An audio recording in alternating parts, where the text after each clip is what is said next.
ನಮಸ್ಕಾರ. ಜಿನಿ ನ್ಯೂಸ್ ವೀಕ್ಷಕರಿಗೆ ಸ್ವಾಗತ.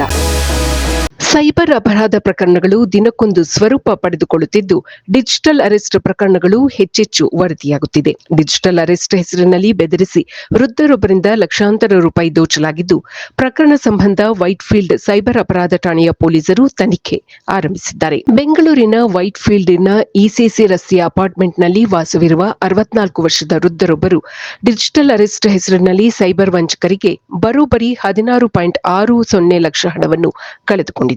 ಫೆಬ್ರವರಿ 14ರಂದು ವೃದ್ಧರಿಗೆ ಕರೆ ಮಾಡಿದ ವಂಚಕರು ತಾವು ಮುಂಬೈ ಪೊಲೀಸರೆಂದು ಪರಿಚಯಿಸಿಕೊಂಡಿದ್ದರು. ನಿಮ್ಮ ಬ್ಯಾಂಕ್ ಖಾತೆಯಿಂದ ಭಯೋತ್ಪಾದನಾ ಸಂಘಟನೆಗಳಿಗೆ ಹಣ ವರ್ಗಾವಣೆಯಾಗುತ್ತಿದೆ ಮತ್ತು ನಿಮ್ಮ ಮೇಲೆ ಅಕ್ರಮ ಹಣ ವರ್ಗಾವಣೆ ಪ್ರಕರಣ ದಾಖಲಾಗಿದೆ ಎಂದು ಹೆದರಿಸಿದ್ದರು. ಮುಂಬೈ ಸೈಬರ್ ಅಪರಾಧ ವಿಭಾಗದ ಪೊಲೀಸರಂತೆ ನಟಿಸಿ ವಿಡಿಯೋ ಕರೆ ಮಾಡಿದ್ದ ವಂಚಕರು ತನಿಖೆಯ ಹೆಸರಿನಲ್ಲಿ ವೃದ್ಧರನ್ನು ವಿಡಿಯೋ ಕರೆಯಲ್ಲಿಯೇ ಹಿಡಿದಿಟ್ಟಿದ್ದರು. ಬೇರೆಲ್ಲೂ ಹೋಗದಂತೆ ಮತ್ತು ಯಾರಿಗೂ ತಿಳಿಸದಂತೆ ತಾಕೀತು ಮಾಡಿದ್ದರು. ಬ್ಯಾಂಕ್ ಖಾತೆಗಳ ಪರಿಶೀಲನೆ ನಡೆಸಬೇಕು ಎಂಬ ನೆಪದಲ್ಲಿ ವಂಚಕರು ಸೂಚಿಸಿದ ಖಾತೆಗೆ ವೃದ್ಧರು ತಮ್ಮ 2 ಬ್ಯಾಂಕ್ ಖಾತೆಗಳಿಂದ ಒಟ್ಟು 16.60 ಲಕ್ಷ ಹಣವನ್ನು ವರ್ಗಾವಣೆ ಮಾಡಿದ್ದಾರೆ.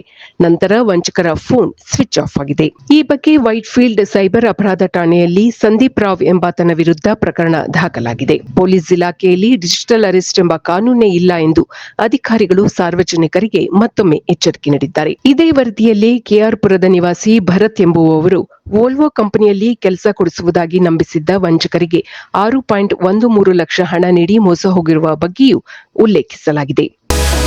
ಈ ದಿನದ ನಿರಂತರ ಸುದ್ದಿಗಳಿಗಾಗಿ ವೀಕ್ಷಿಸುತ್ತಿರಿ ಜಿನಿ ನ್ಯೂಸ್. ನಮಸ್ಕಾರ.